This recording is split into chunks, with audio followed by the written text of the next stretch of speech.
अन्यावतारनिकरेष्वनिरीक्षितं ते भूमातिरेकमभिवीक्ष्य तदाघमोक्षे ब्रह्मा परीक्षितुमनः स परोक्षभावं निन्येथ वत्सकगणान् प्रवितत्य मायां वत्सानवीक्ष्य विवशे पशुपोत्करे तान् आनेतु काम इव धातृमतानुवर्ती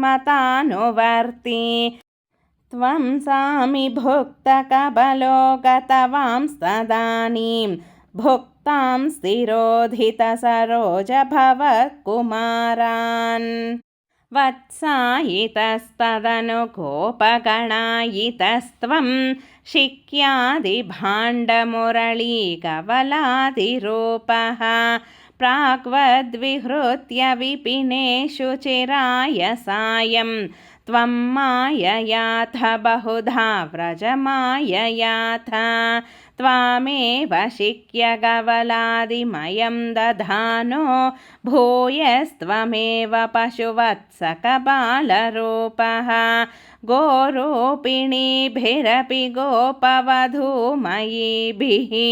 आसादितोऽसि जननीभिरतिप्रहर्षात् जीवं हि कञ्चिदभिमानवशात् स्वकीयं मत्वा तनूज इति रागभरं वहन्त्यः आत्मानमेव तु भवान्तमवाप्य सूनुं प्रीतिं ययोर्न कियतीं वनिताश्च गावः एवं प्रतिक्षणविजृम्भितहर्षभारनिःशेषगोपगण लालितभूरिमूर्तिं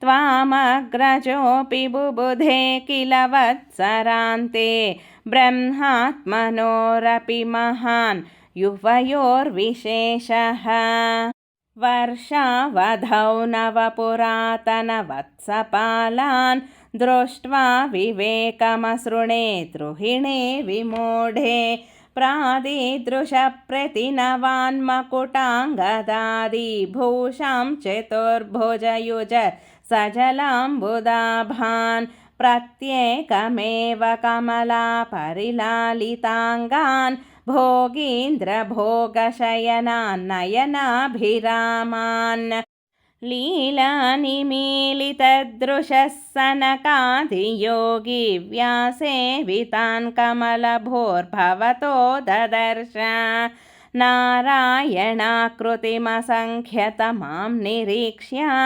सर्वत्र सेवकमपि स्वमवेक्ष्य धाता मायानिमग्नहृदयो विमुमोह यावत् एको बभूविथ तदा कबलार्धपाणिः नश्यन्मदे तदनु विश्वपतिं मुहुस्त्वां नत्वा च नोतवति धातरि धामयाते पोतैः समं प्रमुदितैः प्रविशन्निकेतं वातालयाधिपविभो परिपाहि रोगात्।